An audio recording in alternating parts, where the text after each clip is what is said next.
Hello everyone, and welcome to another Mondays with Michele video. This week is all about lists. Learn how to create bullet lists and numbered lists in Microsoft Word.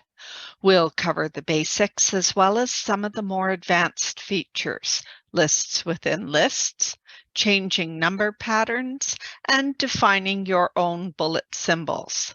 Let's get started. What I thought I'd focus on today is some tips to do with creating lists, both bullet lists and numbered lists. So those of you that are very familiar with your word processing programs, most of this will be review, but there are some little hints and tips that you might find helpful. So if we want to type a list of items, I can go to the menu, and this symbol here with the dots beside the paragraph, if I click that,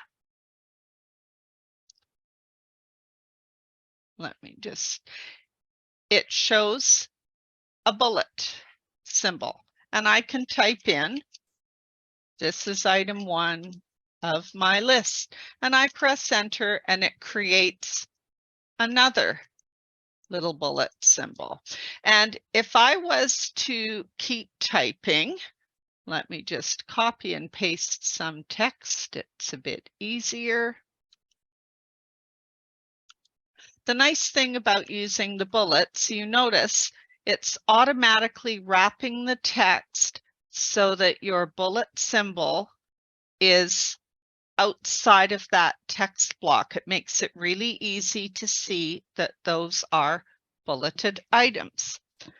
So that's the bullet list. And to turn bullets on or off, if I decide I don't want this as part of a bullet list, I want it just to be a paragraph, I go back here and click on the bullet list symbol again, and it turns it back to normal text.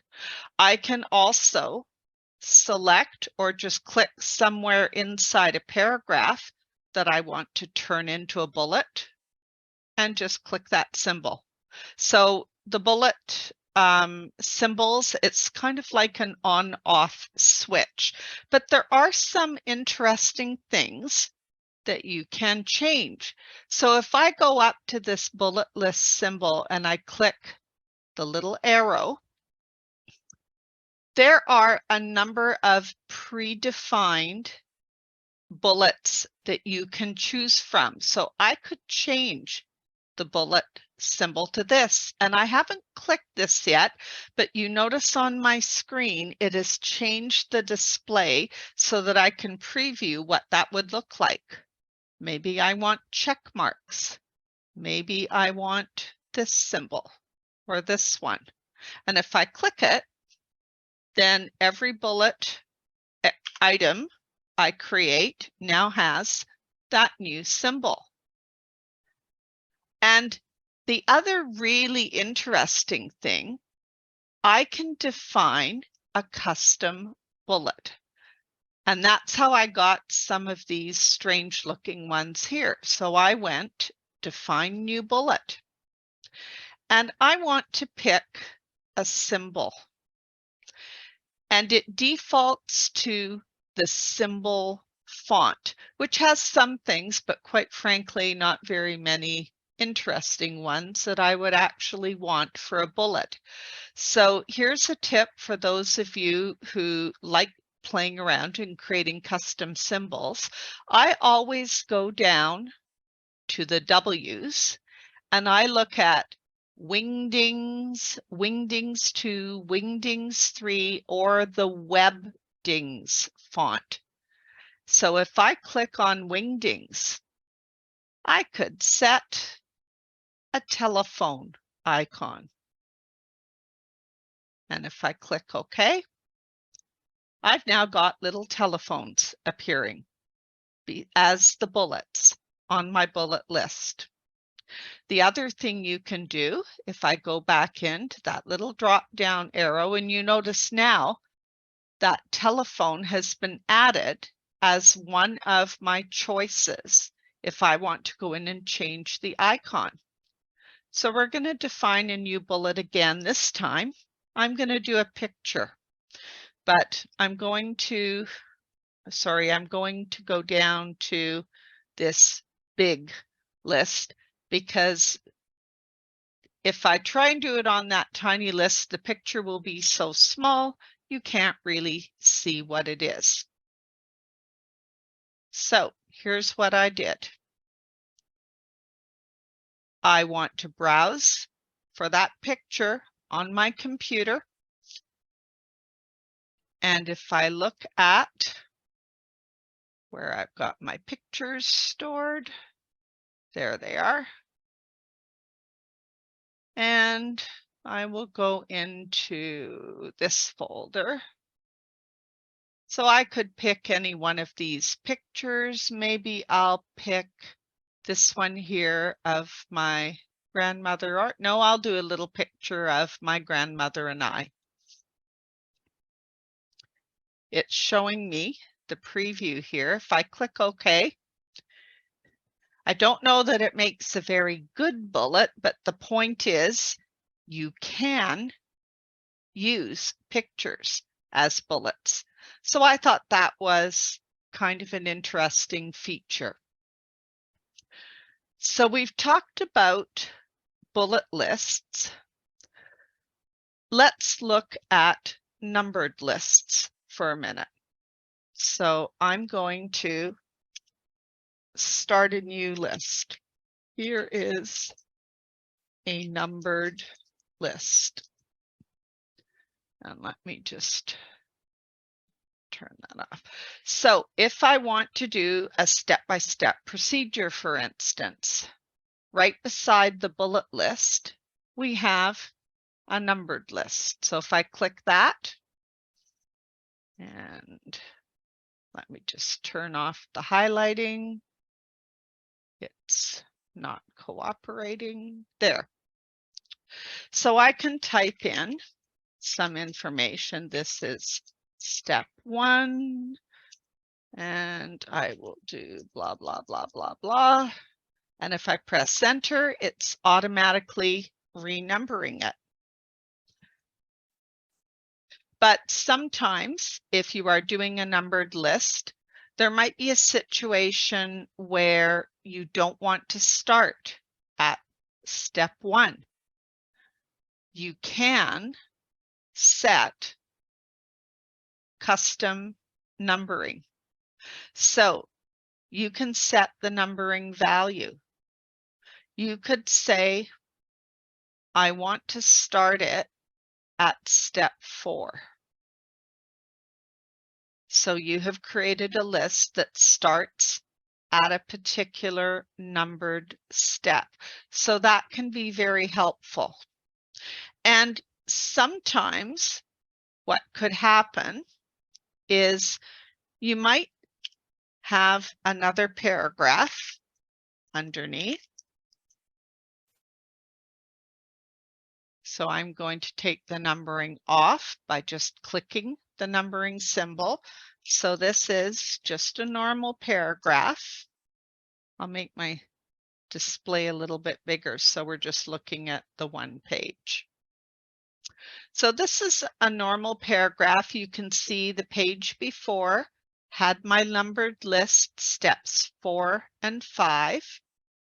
And now I decide I want to continue with that numbered list. So this has to be step 6. But if I click the numbered list, you notice it's numbered it as step 4. If I click and say I want to continue numbering, it's now renumbered it to continue on from the previous list. So Microsoft Word in particular will try to guess what you want to do if you interrupt a numbered list with normal paragraphs. Most of the time it makes the right guesses, sometimes it doesn't, and quite frankly it can be really irritating trying to get it to stop correcting what you are trying to do. But there is a lot of flexibility in how you can set your numbering of lists. The next thing I want to show you, if we go back to our bullet list, and I'll just change the bullets back to the basic style so it's a little less distracting. Now, sometimes you might have a list within a list. So for example, I'll just create a few more entries here. Maybe item 1 has 2 separate steps. So these 2 are actually sub-steps of this is item 1. What I can do to show that is use these indent arrows. This right arrow, if I click that, it has indented the list and it has changed the bullet symbol because the computer now knows by pressing that indent arrow, this is not at the same level as the items with the other style of bullet. So if I was to go up to my list symbols, we've talked about the bullets, we've talked about the numbers. There is a third category here called multi-level list.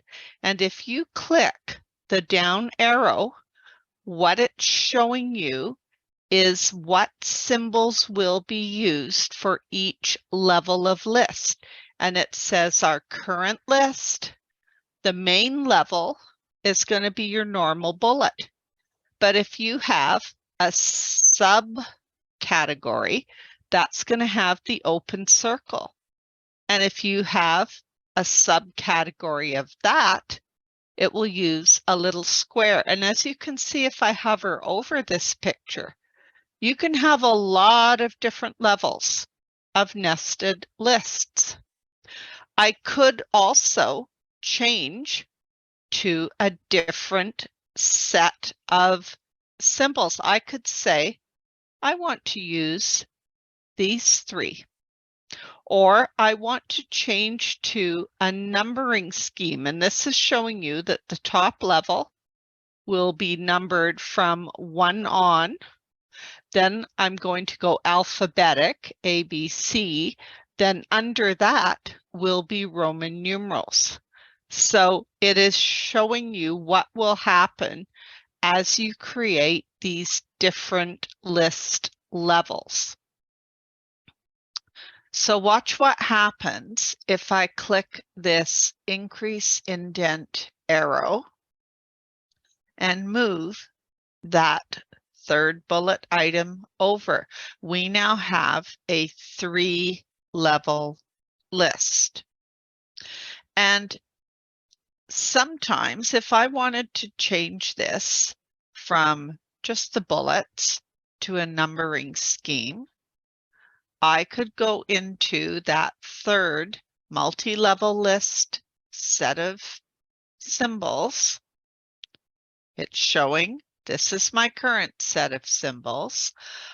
I could select one of these numbered options. And you notice what it has done is it has changed all of the bullets to a predefined numbering scheme where the top level of bullets is numbered 1 and 2 with the bracket. The second level is an alphabetic. The third level is Roman numeral, but I may not want my list to match Microsoft's predefined list levels. So I can change what bullets are going to be displayed at the different levels. And this is particularly handy if you want to do a mix of bullet symbols and numbering. For example, right now, this is set up as a numbered list.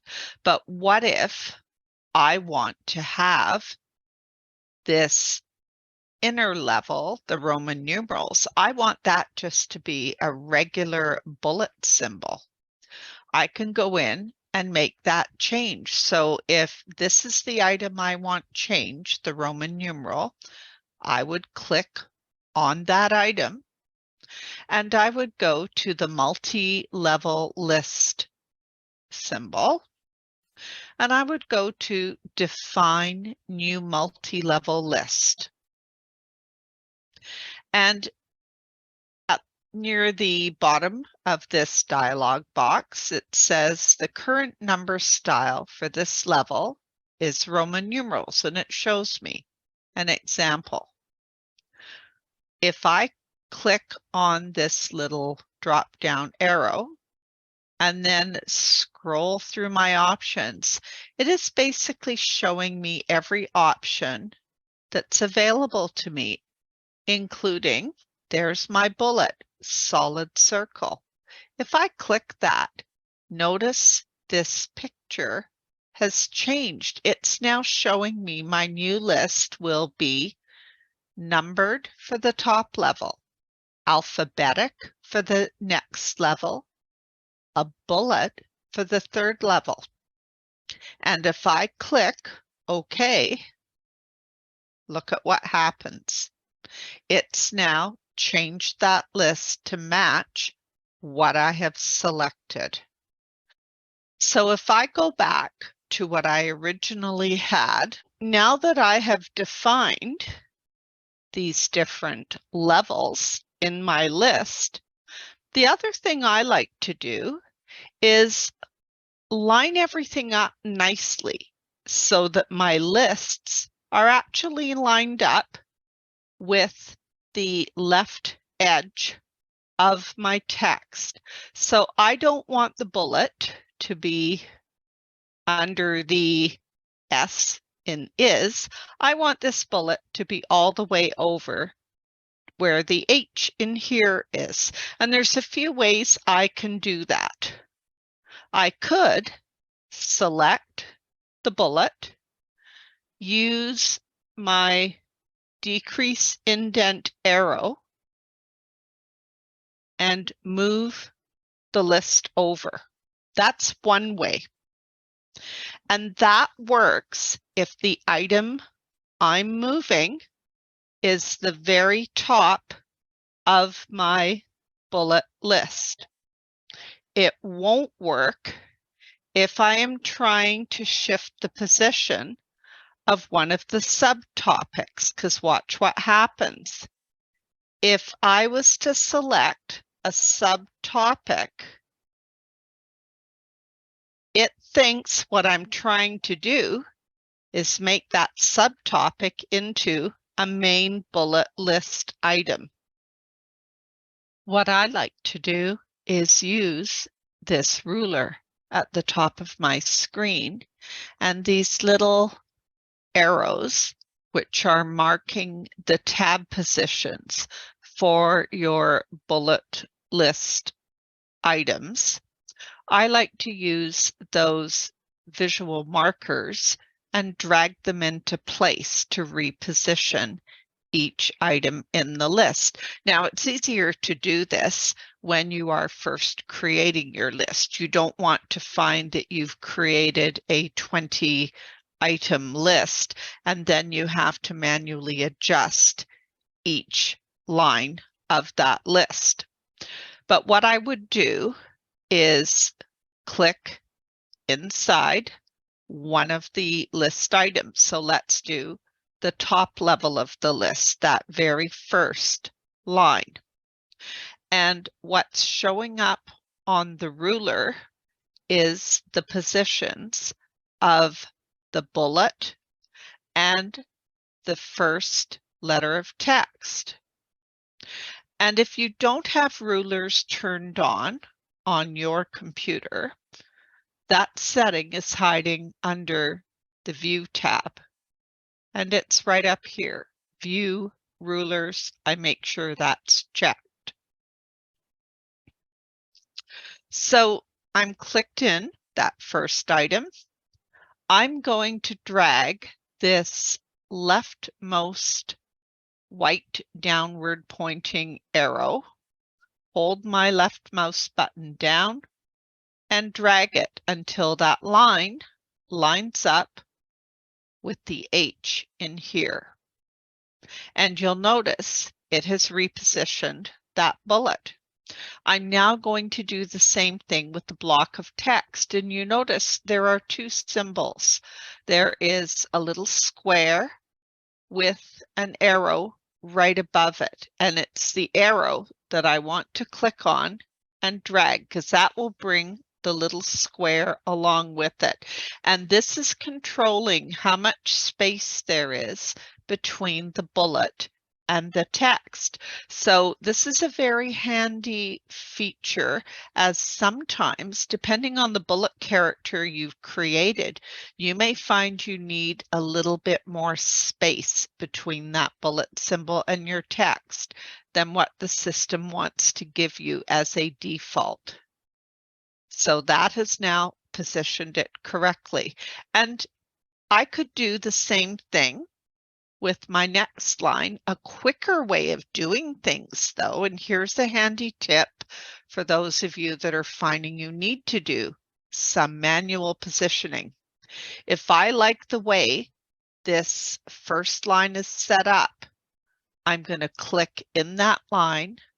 I'm going to go up on my home menu to this Format Painter, select it, and I'm now going to click anywhere in that very bottom bullet. And it is automatically going to apply the same formatting that I used in line 1 to that other bullet that I was clicked in. And that's exactly what we want. We want both of these bullets to be formatted the same because they are at the same level of the list. So what I can do now, I could do the same thing for this nested list.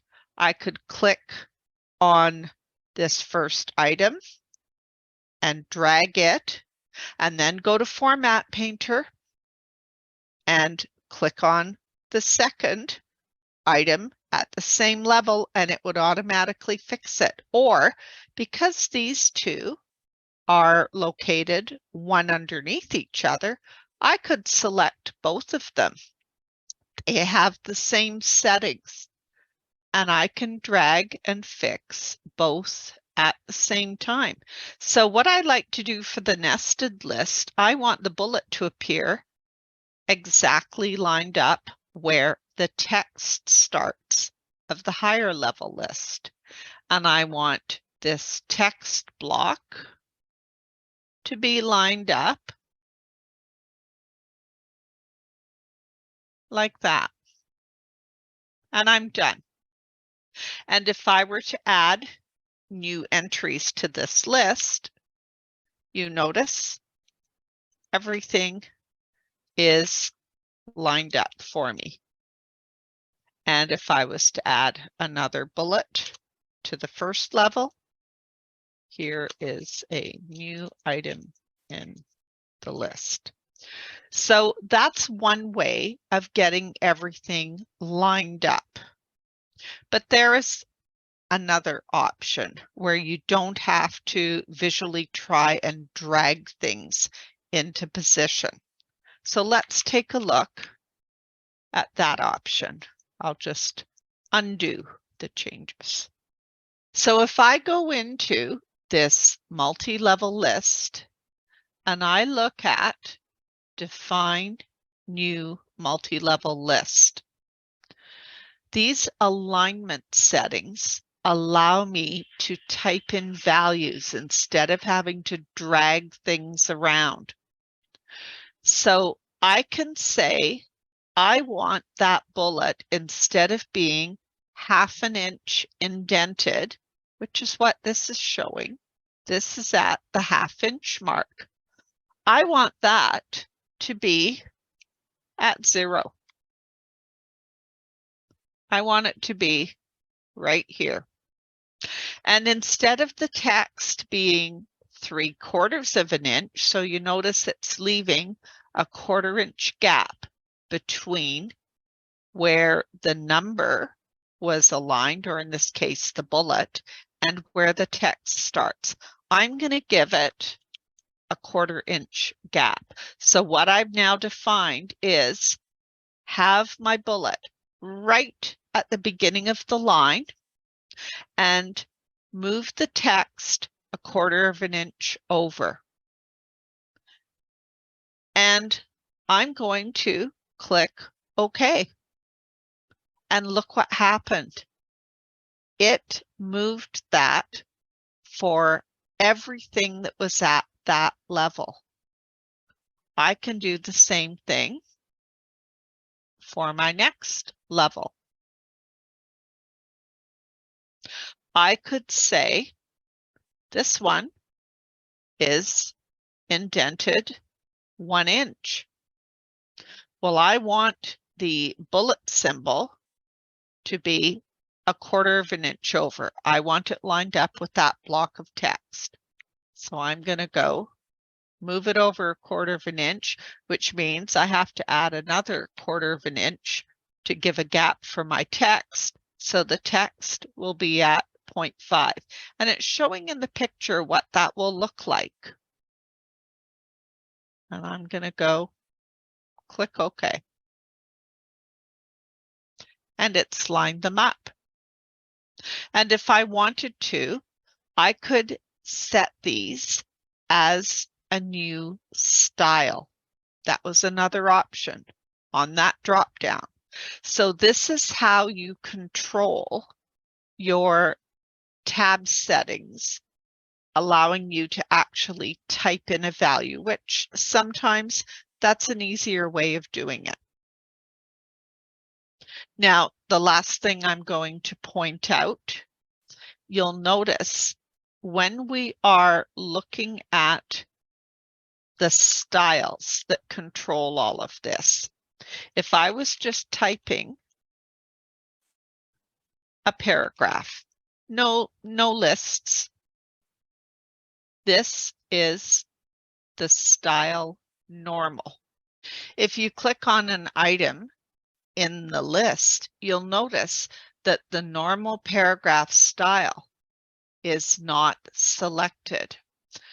But if we open up our styles window by either clicking on this little arrow in the bottom corner or scrolling through the list, you will see that the actual style assigned is something called list paragraph. So if you are looking to change settings in the paragraph style, for those of you that are doing more advanced activities, just bear in mind that the style that controls the behavior of your lists is something called list paragraph, and that's what you have to go into to change settings. I hope you enjoyed this week's video. Don't forget to download the handout. You'll find the link in the video description at the bottom of your screen. You may need to click Show More to see the handout links. Thanks for watching.